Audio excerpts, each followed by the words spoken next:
Hello there, health junkies. Welcome to another episode of The Health Fix. I'm your host, Dr. Janine Krause. Today's episode, I have Meredith Beard with me again. She is back to talk about less is more for long-term health.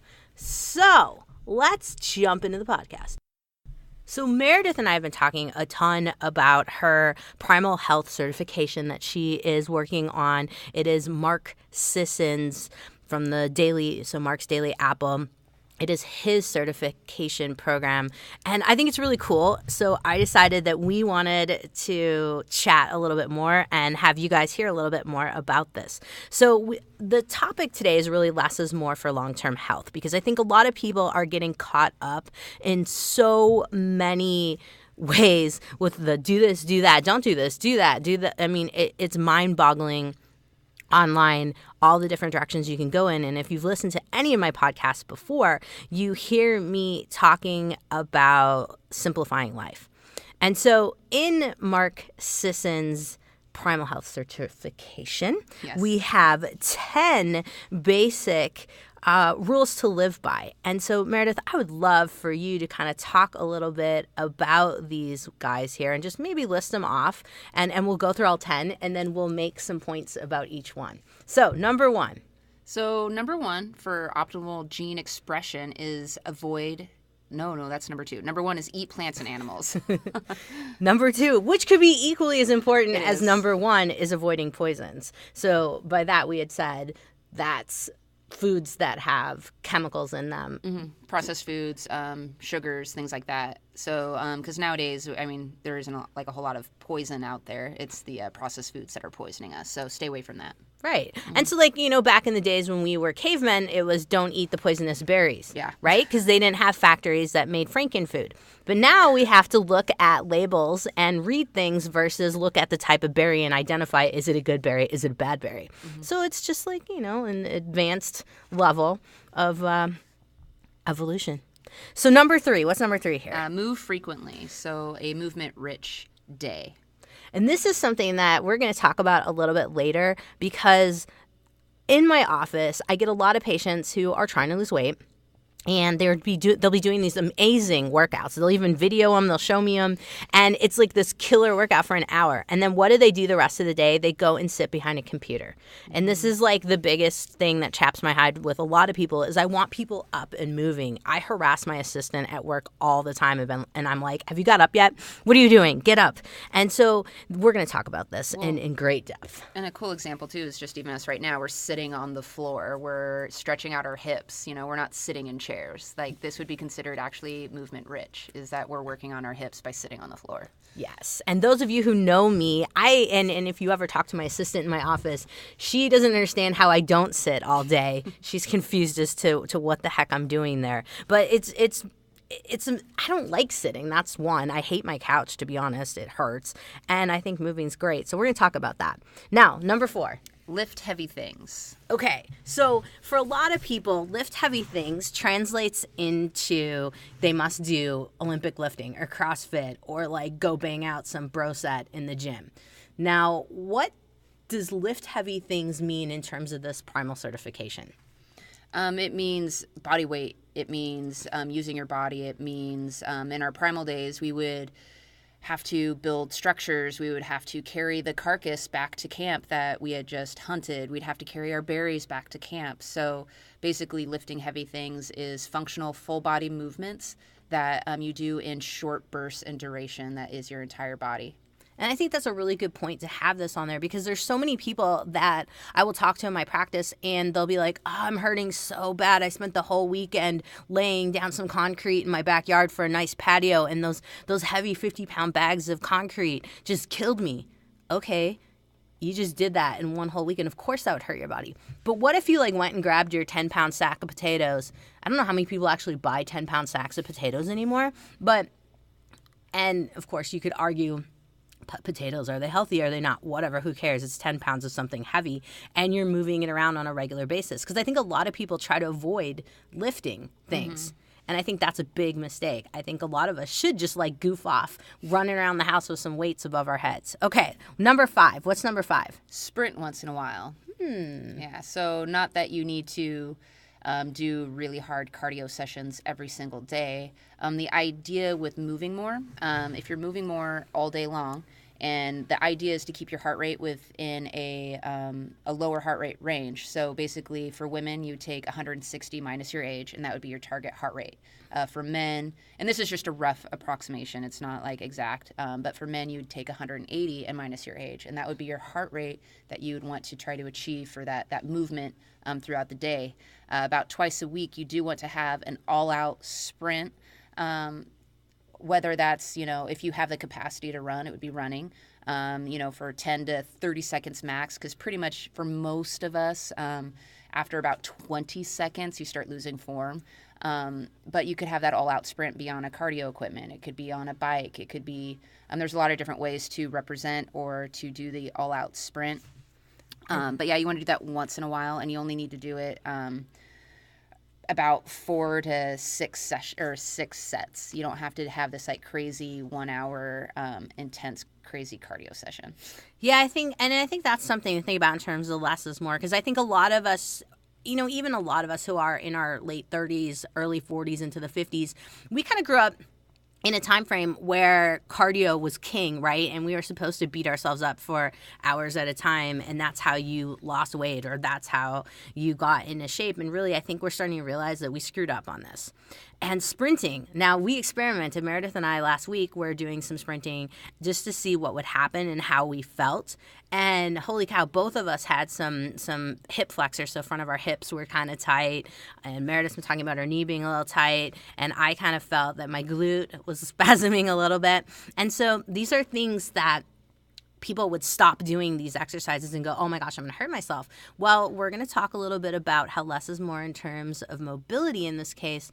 But I think sprinting, to keep that as a regular routine to help you wait. Well, what if someone is chasing you? You need to be able to sprint, but also to help with those short bursts of energy. I think these are huge. And so we'll talk about that a little bit later when we talk about exercise. All right. So number 6, what's number 6? You need proper recovery and sleep and rest. That one goes without saying, of course, but with sleep, I mean, is he talking 6-8 hours? What's he saying in this primal certificate? For recovery, it'd be a little bit different for everybody, but about 7 to 8 hours. Okay. So the idea would be with this primal certification is that you start to learn your circadian rhythms, and that you actually have to do things to help with that, like and take personal responsibility over behaviors that take you away from good recovery. For example, in the evening, our body naturally wants to produce melatonin once it's dark out, but in today's day and age, we have artificial lights, we have our computer screens, we have a whole bunch of entertainment that inhibits that production of the melatonin, because we choose to participate in those activities because they are fun, they're enjoyable. I mean, I enjoy watching Netflix at night, with my wife, but it does take away from me being able to fall asleep quickly because I haven't allowed my body to do its natural instinct to produce, this chemical to help me with rest, because I've made the decision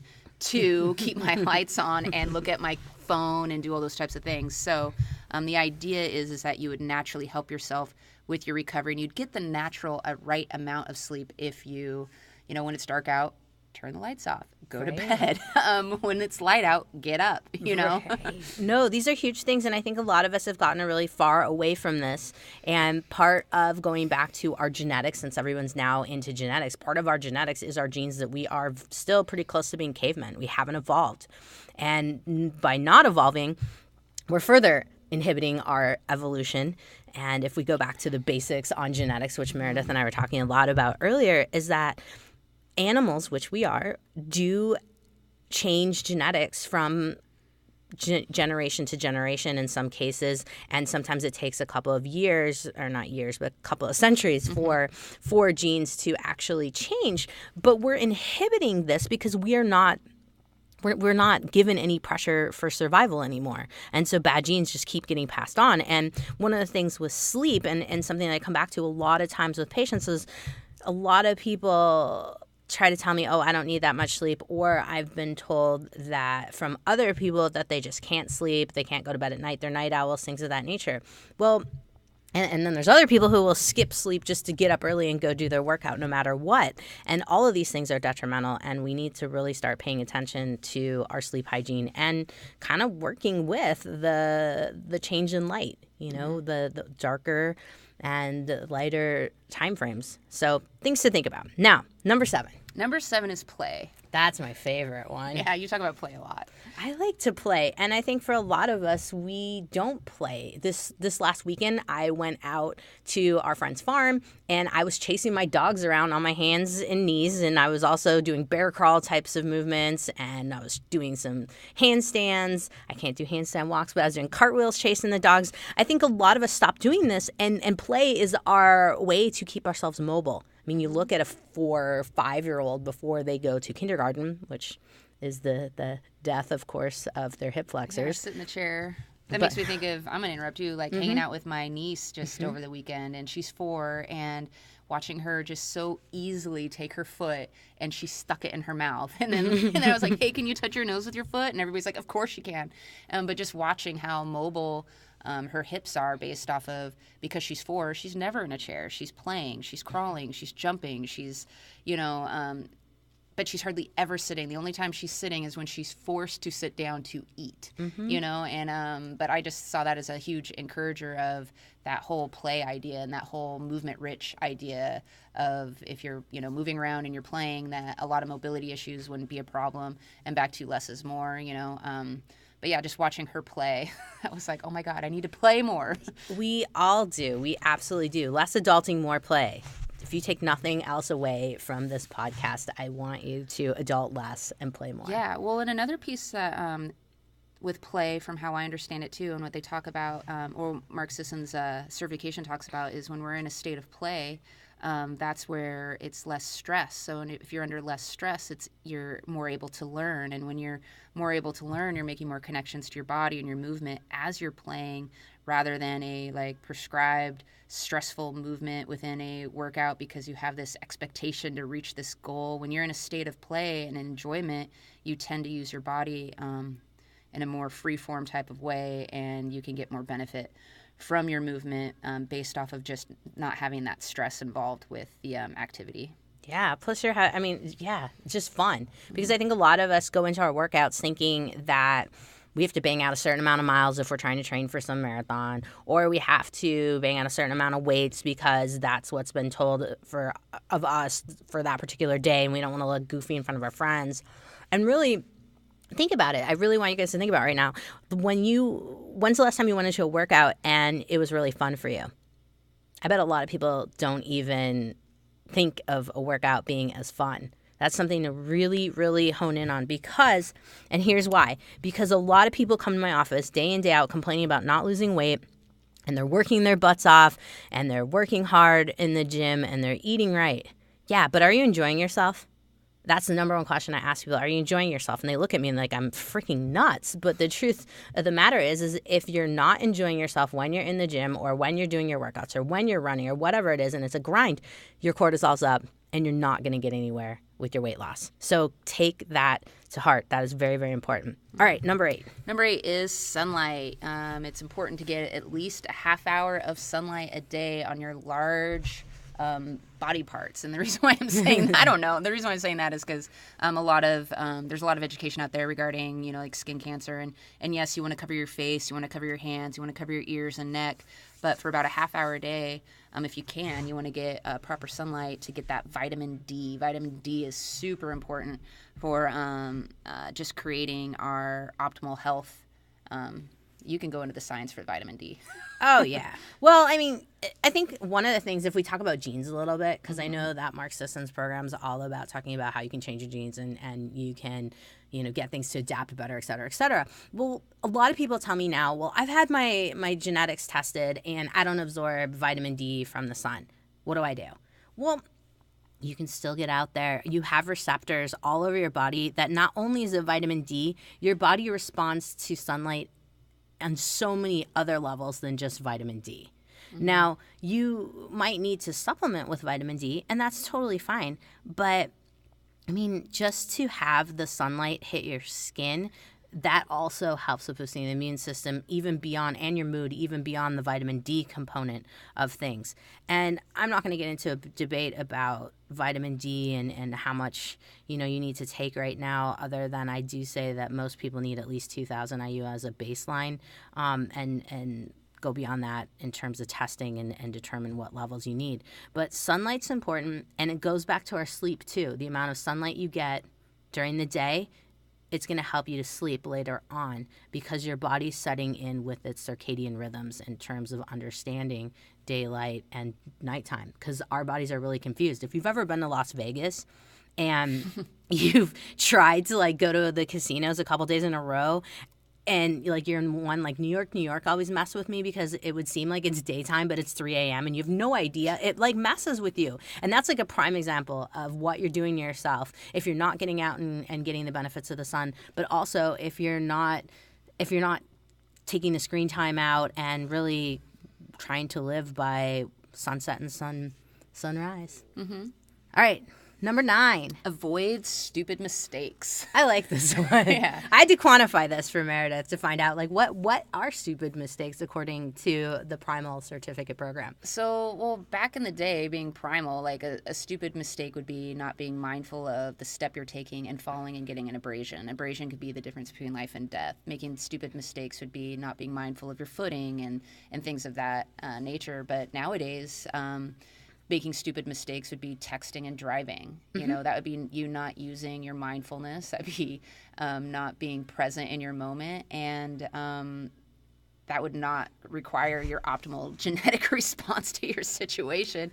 Absolutely. Stupid mistakes would be you're having trouble lighting your fire. Oh, I know, I'll pour gasoline on it. Stupid mistakes would be as you're driving. I mean, I like to talk about driving a lot, but all the different warnings that are on the road, like these big yellow signs that say, hey, there's a curve coming, but you're not paying attention even to that warning, and you still take that corner going too fast. Or stupid mistake. I mean, there's so many stupid mistakes. You could go on. Go on YouTube and watch the Jackass shows. Those are stupid mistakes. I mean, they're funny, but that would be an example of stupid mistakes. No, and I think with stupid mistakes, obviously in our caveman days, those would kill us, like you had mentioned. Now we have cars, we have scooters, we have all kinds of different things that we aren't paying attention. We're not being mindful when we're in these particular situations. And I think for a lot of people, that kind of leads us into number 10 in terms of... Use your brain. Number 10, use the brain. It's important. Yeah, that I can't stress that enough, because I think, and I'm not saying that people are stupid. I think everyone has their own level of intelligence and brings something important to the table. But I think for us, we don't challenge ourselves enough mentally. If something's too hard, we just go right to Google to solve it, or YouTube, or something of that nature, versus trying to work out the problem. Part of, for me, what I love about my job with acupuncture and pain is it's a puzzle, and figuring, using my brain to figure the puzzle out. And I think for a lot of people these days, if we really look at using the brain, how often at work are you really challenged? Some people have challenging jobs, other people don't in terms mentally. And so thinking about how you can challenge your brain.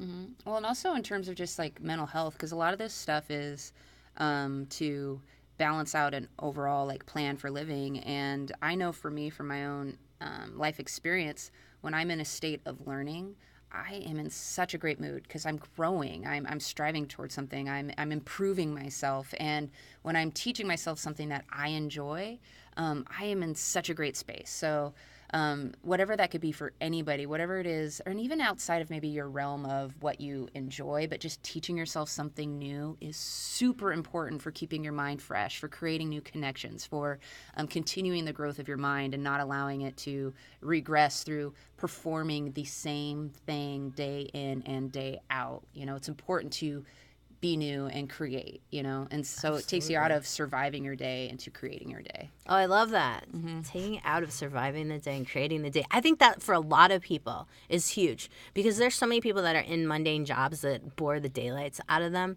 and maybe with their situation where they are financially, et cetera, they can't get out of that. But what they can do is learn something new, learn a new task so that they feel like they're still growing. I actually had a teenager in my office last week who her mom had her come in to see me because the mom said she's depressed. Well, I worked through everything with this teenager to kind of ask all the typical questions of depression. And honestly, it's not just she's depressed, she's bored. She's bored in high school. And I get it. You know, I came from that background of being bored in high school. And what happens when you're bored in high school? You either get in trouble or you become depressed. And that's how humans are. We become really depressed when we're bored and not challenging our brain. And I'm not talking like you have to go buy a Rubik's Cube. I mean, I'm talking about, like Meredith said, learning a new language. Meredith's been working on Spanish, which is super cool. And that's like a huge challenge for the brain to come up with a new pattern. Now, the other thing we talked about learning was the exercise component. And this is going to segue us perfectly into our less is more for long-term health in terms of exercise, is that you can teach your brain new movements or relearn old movements, because a lot of us used to jump to stairs and things of that nature and jump up and down stairs, you know, as kids playing around. And this is something that I had to use my brain quite a bit in my workouts with Meredith last week when we were working on the stairs, because she had us jumping up and down. And so you can take this learning to all kinds of different levels.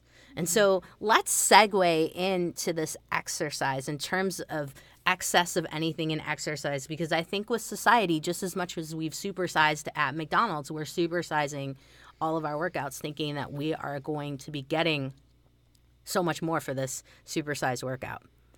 Meredith, let's talk about this a little bit. Tell me about the chronic exerciser component. Yeah, so for me and from my own life experience, but then combining it with all the new information that I'm learning regarding, you know, like less is more. If you are, you know, using all of those 10 laws that we were talking about, or 10 rules, if you have those in compliance, doing a little bit of less of everything, you actually end up helping your long-term performance. And regarding the cardio, a lot of people, and I know I've been victim to this with a lifestyle of where I am sitting all day at a job, or if I'm standing all day in the same position at a job, or, you know, once I get home, I'm conditioned to, oh, now I'm sitting on my couch.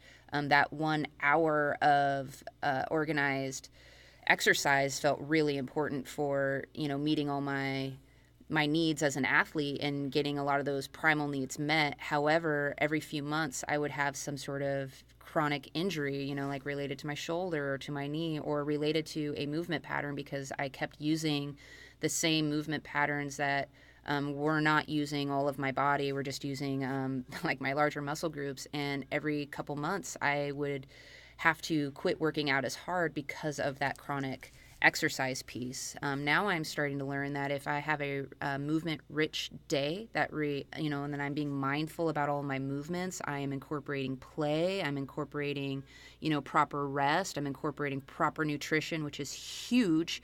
I actually only need to lift heavy weights a couple of times a week. I do my sprint exercise a couple of times a week. However, I don't want it to get it twisted. I am exercising every single day, and I turn everything I'm doing into an exercise, even when I'm like standing and washing the dishes, because I'm incorporating all of these components of how to have, you know, a rich movement environment. Like I think about, what are my feet doing as I'm standing?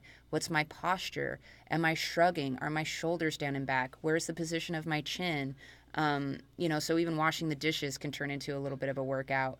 Every time I bend over to pick something up, I'm mindful of, am I squatting? Are my feet flat on the ground? What are my hips doing? Are my shoulders down and back? Am I engaging my core? You know, I found a way to turn everything I'm doing into a mini exercise.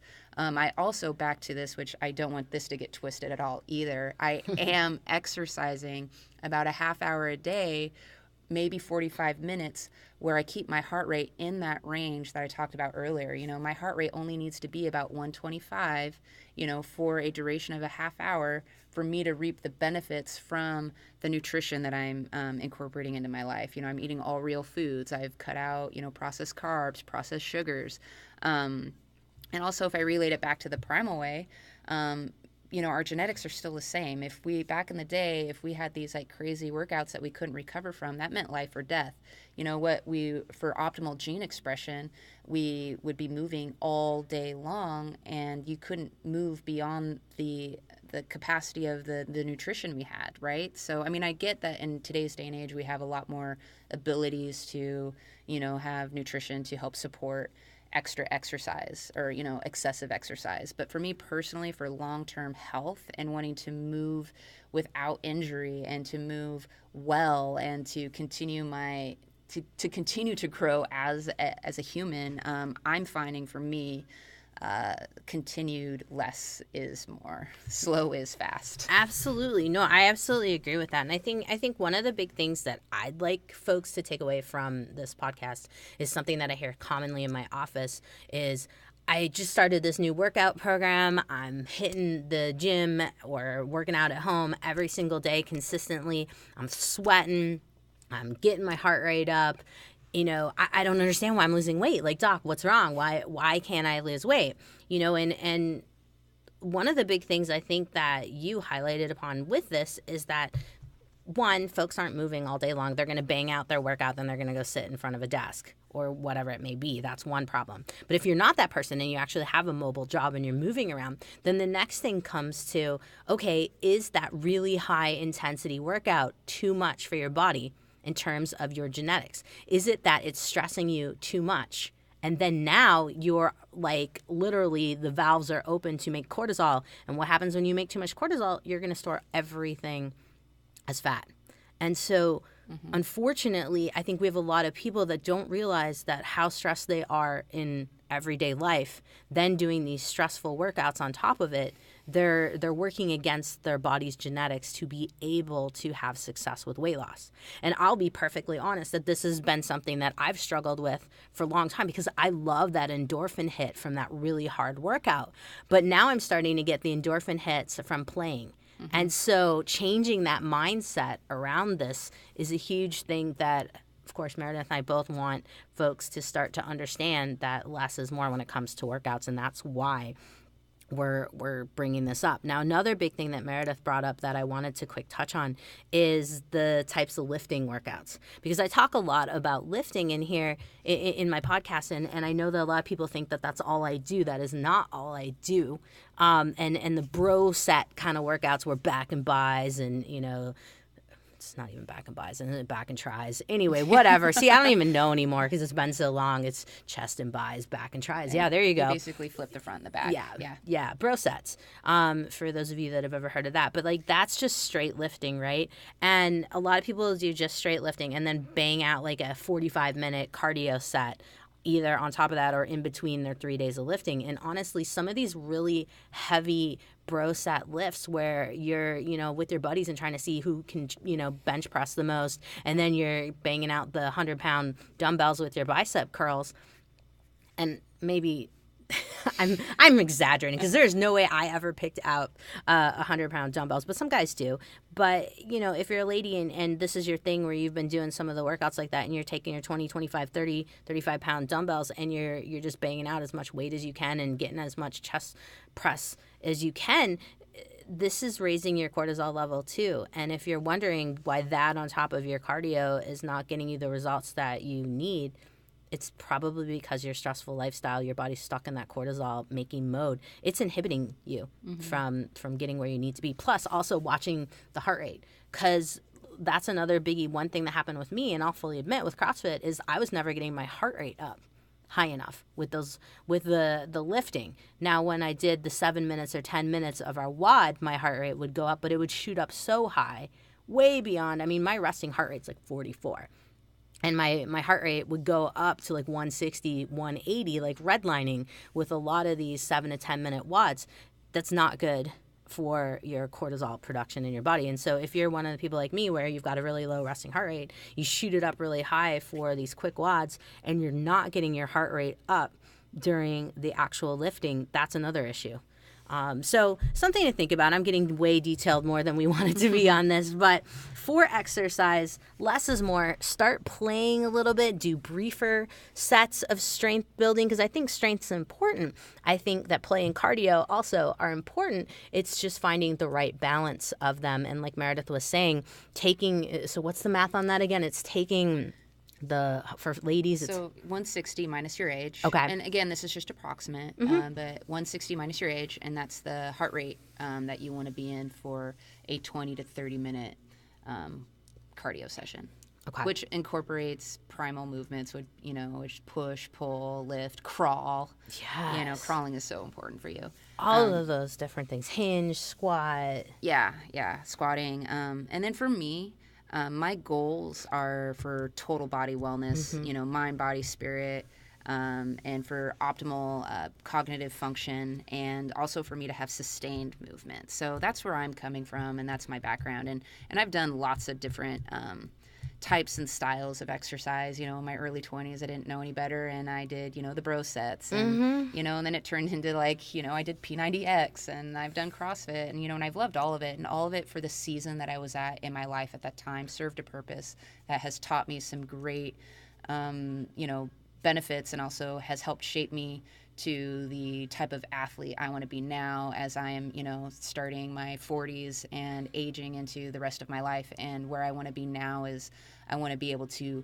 move for the rest of my life. But more than just move, I want to continue to get healthier and healthier and healthier for the long term, not for the short term. And back to, I'm not knocking any sports. I'm not knocking any specialization. Those serve purpose for wherever you're at in the season that you're at. But for me, I just want to have my optimal, performance, and for me, I'm finding a great vernacular through Mark Sisson's Primal Health certification to help promote that less is more if you're staying within compliance of these 10 laws, and it is working out great for me. And I think that's where you want to be thinking as you get older.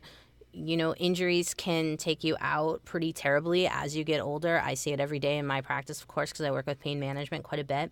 But also just thinking about longevity and health, because I think the biggest thing that folks in their 30s and older need to be thinking about is what can they do to keep themselves healthy for life.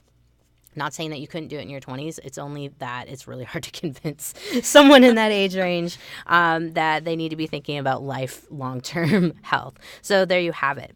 Now, we've been talking a lot about exercise. I want to get into actually thinking about what you're doing more mentally in terms of how to better connect your mind and your body, and how we're moving better, and how that can also help with mental health in the long term. Because I think a lot of people, as we get older, like I said before, are you having fun with your workouts, or is it a grind? Are you making yourself do it just because you think you need to do it? And so the idea here is, with exercise, Meredith, tell me a little bit about how you've used exercise to help with your mental health.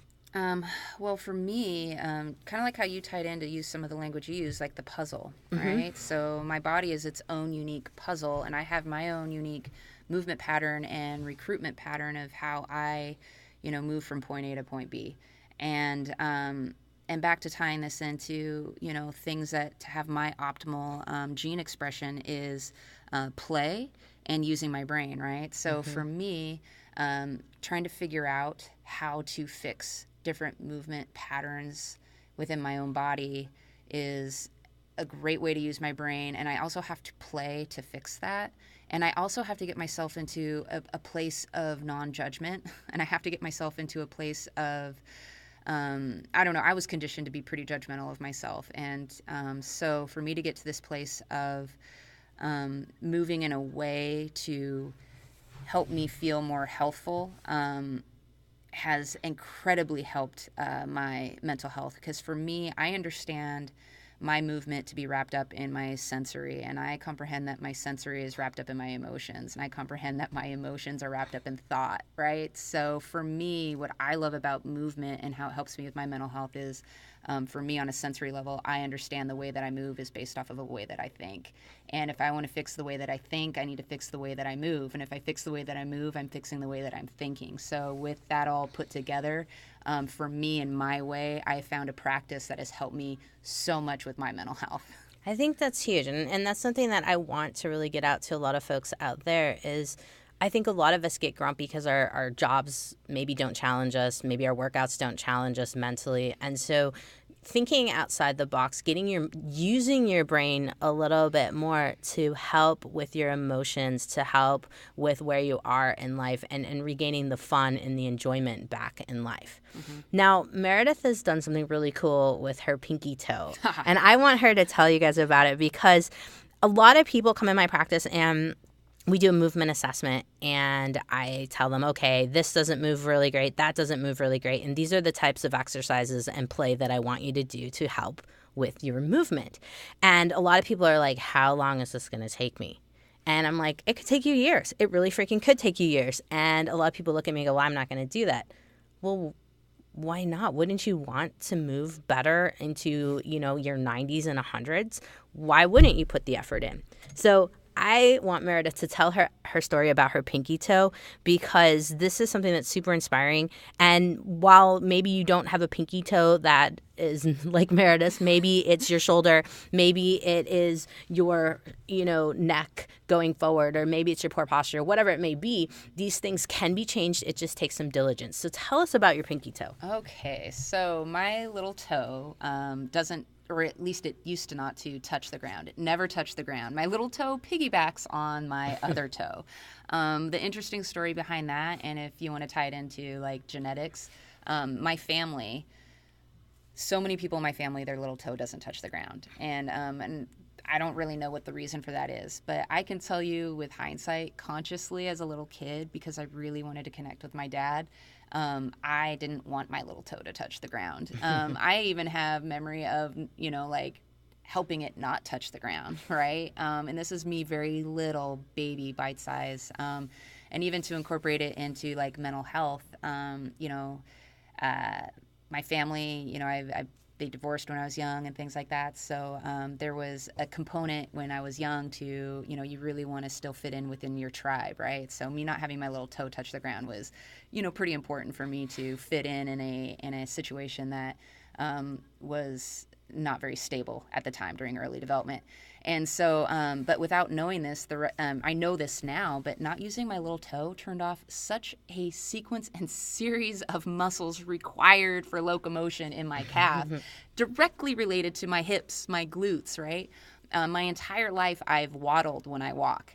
It makes sense now why I waddled, because I wasn't using my butt. And I'm not saying the whole reason is because of my little toe, but that definitely was a key player, right? And I also, as an adult, have developed a shoulder injury. And that shoulder injury, I've had various different assessments done and MRIs, and medical professionals have helped me. This is all going to come full circle, don't worry. But my shoulder injury actually is related to posture. So posture just isn't, shoulders up. It's not waist up. It's the ground up, right? So I could say that some of my shoulder injury potentially could have been because of the movement pattern that I created based off of turning off muscles not to use my little toe.